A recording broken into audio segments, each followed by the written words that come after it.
Hola, mi nombre es Juan Pablo Vasco Marín y en este video voy a hablar de la nota de aplicación titulada Respuesta de los ADC de condensadores conmutados en el dominio de la frecuencia. Lo primero es saber que un ADC es un dispositivo que nos permite obtener una salida digital a partir de la amplitud de una señal analógica. Esto está codificado en bits dependiendo de la amplitud que se tenga.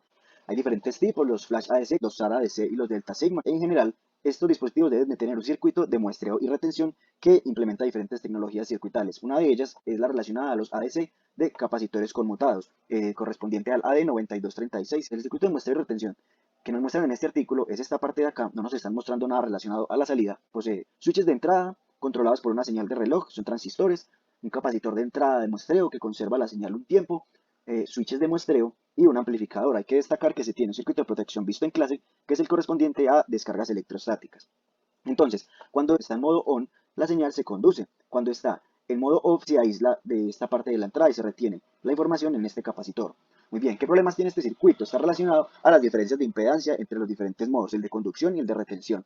Entonces, se puede observar que la impedancia al tener estos capacitores depende de la frecuencia también cuando se presentan inductores en los circuitos. Otro problema es relacionado a un contragolpe en el dominio del tiempo, que se genera cuando la carga actual y la carga previa del capacitor son diferentes, como se puede observar en esta primera causa, lo que genera corriente hacia la entrada, que es algo no deseado. También puede deberse al valor nominal del capacitor de entrada y en general a la suma de las resistencias del camino de la señal. Entonces es necesario diseñar un circuito driver que lidie con todos estos problemas. En este artículo nos presentan un método de análisis para este diseño de este driver en el que evalúan la tarjeta del ADC con todas las entradas analógicas, la alimentación, mediante un analizador de redes eléctricas que entrega propiedades de transmitancia, reflectancia y todos los valores de la red eléctrica en general. Ahora, ¿por qué nos están mostrando esta tarjeta? Esto se debe a que realizaron medidas sobre la tarjeta completa con el ADC incluido y la tarjeta sin el ADC, de manera que pudieran conocer las características únicamente relacionadas al ADC. Por eso nos muestran esta resta acá en la que los valores hallados para el ADC, incluido con los errores parásitos debido a la tarjeta, se puedan restar con las mediciones únicamente hechas sobre la tarjeta para obtener los valores únicamente relacionados al ADC. Los resultados de dicho análisis son entonces estas curvas que podemos observar acá, que acá en la derecha nos las presentan de manera ampliada, donde nos muestran en función de la frecuencia la parte real de la impedancia y la parte imaginaria de la impedancia, que en este caso está relacionada al capacitor de muestreo. Podemos ver que para el modo de track o conducción, en la parte real y la parte imaginaria, curvas amarilla y morada, son curvas muy diferentes a la impedancia real e imaginaria que se tiene en color verde y en color rojo para el modo de retención. Toda esta información ha sido tabulada por los fabricantes y puede consultarse fácilmente para determinada frecuencia que vaya a trabajar cuál es la impedancia real y la impedancia imaginaria que se presentan.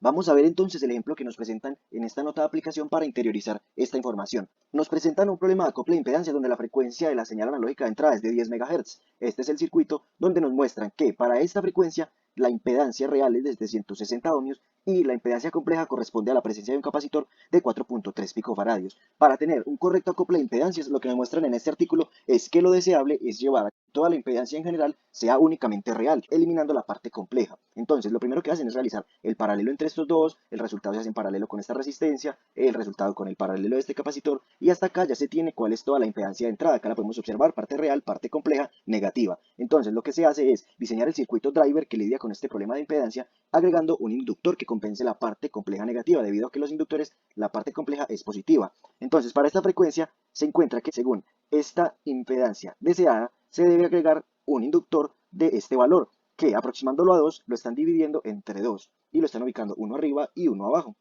Entonces la siguiente parte es, con estos inductores agregados, calcular esta impedancia en serie con esta resistencia de 33 ohmios y el resultado de toda esta parte sería este resultado amarillo que lo tenemos en esta ecuación, donde se tiene esta parte compleja negativa, esta parte compleja positiva, que son del mismo valor, entonces se cancelan y así la impedancia total de toda esta parte termina siendo real, que era el objetivo mostrado desde el principio. Finalmente, todo este cuadro morado, debido a la relación 1 a 1 del transformador que realiza el aislamiento, se puede hacer fácilmente un paralelo con esta resistencia 59 ohmios y la impedancia total del sistema de entrada sería 50 ohmios. Entonces se tiene la importancia de estos datos debido a que, conociendo la frecuencia de mi señal, puedo diseñar toda la parte de la entrada teniendo en cuenta que la impedancia con la que se va a encontrar mi señal es de total de 50 ohmios reales. Ahora, ¿qué aplicaciones adicionales tenemos? En general son las mismas aplicaciones de cualquier ADC. Voy a mostrar unas aplicaciones importantes con el AD9236, aplicaciones relacionadas a la parte de las comunicaciones debido a la importancia de la fidelidad de la información. También muy importante en la parte de imagenología que realiza muestreo con circuitos de capacitores switcheables y también muy importante en la parte de ultrasonido médico que también implementa esta forma de muestreo.